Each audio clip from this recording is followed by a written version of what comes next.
After 6 years together, my fiancé slapped me at our engagement when I didn't want him running off with my sister. Mom, I've decided to accept your proposal, cancel my identity, and go abroad to inherit the family property. Lydia Lester held the phone in her hand, her eyes fixed on the wedding photo on the bedside table, and her tone was light and gentle. The person on the other end of the phone was extremely happy when she responded. It will take about half a month. We will meet all your requirements. During this half month, you can take good care of your relationships at home in the dim room. Only the bright moonlight shone in, illuminating the world. Lydia agreed and hung up the phone. Everything that happened at the engagement party that day, the emotions that she had been trying to hold back that time burst out like a flash flood. She choked, and tears rolled down before that day. Lydia thought she and Jeffrey would live happily forever. The two were well matched and had been childhood sweethearts.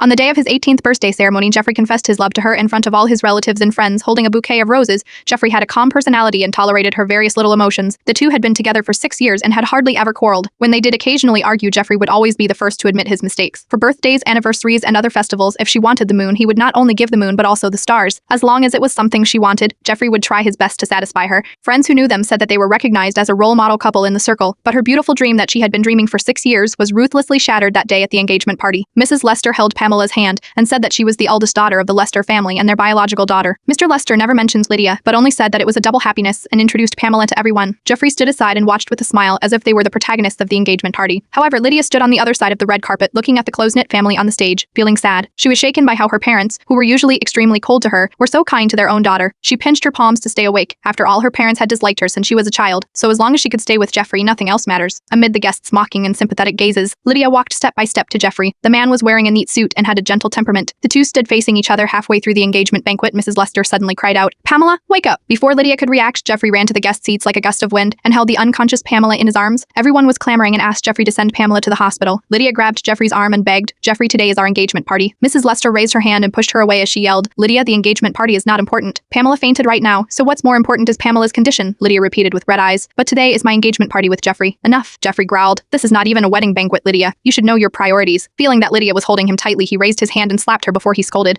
"Lydia, be aware of yourself now, okay? If everyone looks at your mind and temperament right now, how can you be qualified to be the young lady of the Hopkins family?" The man's eyes were filled with suppressed anger as he said that. After he finished speaking, he hugged Pamela and left. Mr. Lester angrily scolded too, "You ungrateful bastard, when Pamela wakes up, come back and apologize in person."